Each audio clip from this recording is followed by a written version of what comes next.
This is the Regal Imports News for August 2014. Rough diamond prices have increased between 8 and 10% this year. The same cannot be said about polished diamond prices. De Beers sold close to $800 million of rough in July in spite of the high prices. Rough buyers continue to buy and continue to complain. The high prices achieved by De Beers may reflect future market optimism, or it just might be that site holders are worried about losing their good standing.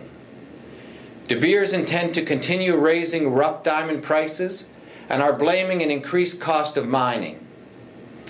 Alrosa has decreased rough production due to mine maintenance, and at this point, Russian diamond sales will not be affected by US or EU sanctions. In spite of all the complaints, De Beers rough boxes are achieving premiums of about 5% in the secondary markets. In general, polished diamond trading has been slowing in the second quarter. Many reports are coming out of Hong Kong and China stating that large jewelry chains are sharply down. The Indian jewelry show was a disappointment. If demand for polish rises in the second half, then the high rough prices will push polished prices up. If not, diamond manufacturers will continue to complain. The waiting time for GIA diamond dossiers is about 5 months. GIA dossiers are reports on diamonds less than 1 carat. I see a trend towards weaker and inconsistent GIA grading reports. Diamond cutters continue to send their diamonds for GIA reports in spite of the lag time, as the upgrades are profitable and the reports make it easier to sell a business without the necessity of examining individual stones. The advantages of upgrades and ease of selling consistently trump the need for consistency in quality. The fact that GIA standards are more flexible makes comparisons with other laboratory reports even more problematic. The rule that a grading report can have a variance of 1 grade from what is considered a grading standard becomes elusive when the accepted standard is inconsistent. Making comparisons worse, most laboratories are using GIA terminology, but with their own twists on interpretation. This makes suing for misrepresentation difficult. The law states that a seller cannot knowingly misrepresent a diamond's quality, and that each vendor is deemed to be a knowledgeable purveyor. Reliance on a diamond report does not relieve the retailer from a fiduciary responsibility to a consumer. According to the law, retailers, not laboratories, are responsible for representations made to end consumers. A case is currently being tried in the courts of Tennessee. A large retailer is being sued for selling an overgraded diamond. Specifically, a 2-carat diamond ring was sold with an EGL International report. The diamond was graded GVS2.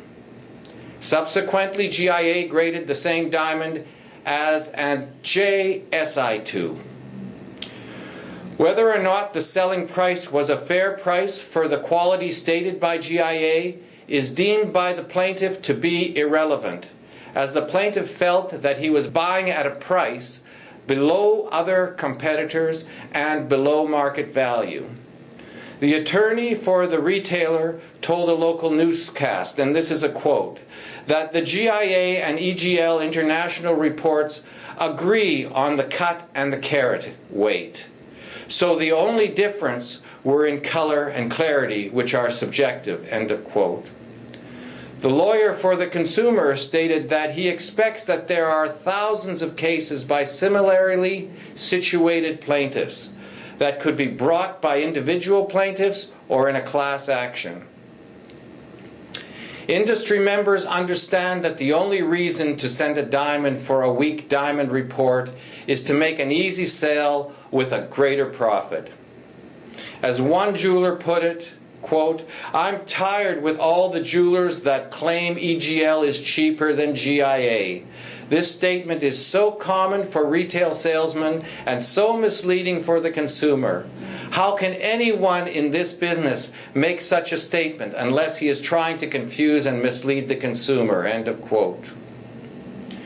Retailers are lining up to support both sides of this case.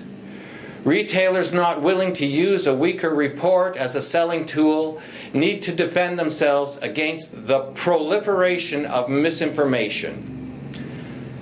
The way to protect the consumer is by presenting an intelligent response to the misinformation. Once again, I put forward our interactive diamond selling outline as a means of correcting misinformation.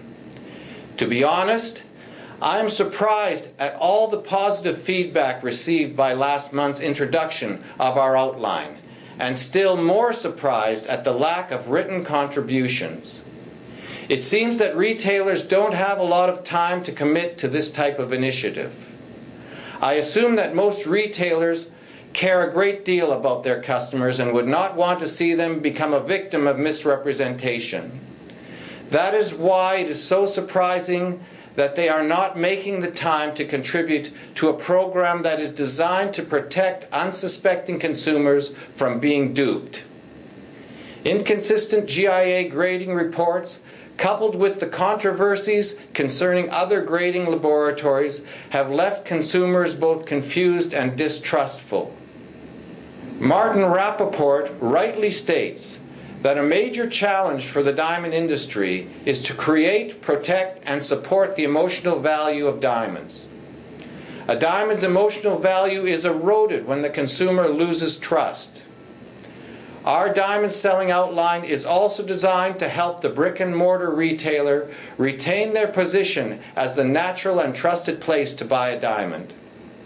The premise is that the ideas of a retailer in Calgary can benefit a retailer in Toronto and vice versa, each helping to define clearly the value-added position of working with a trusted brick-and-mortar retailer.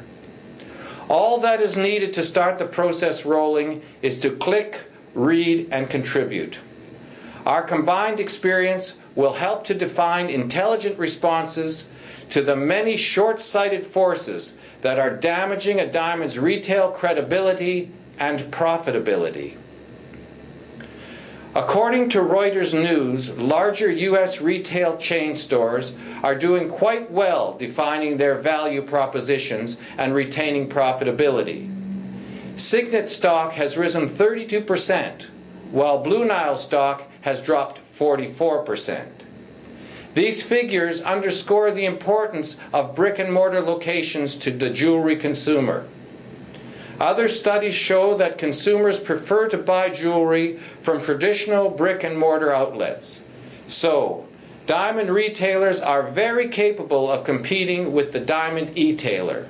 In fact, retailers are the consumer's preferred choice. The challenge for retailers is to continue to be knowledgeable, creative, and informed.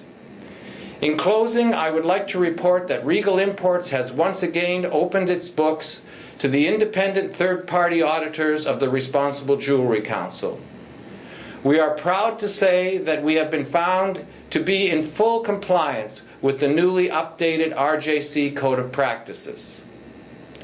And that's the Regal Imports news for this month. Please click on the link below and contribute to our interactive diamond selling outline. I will be looking forward to your participation.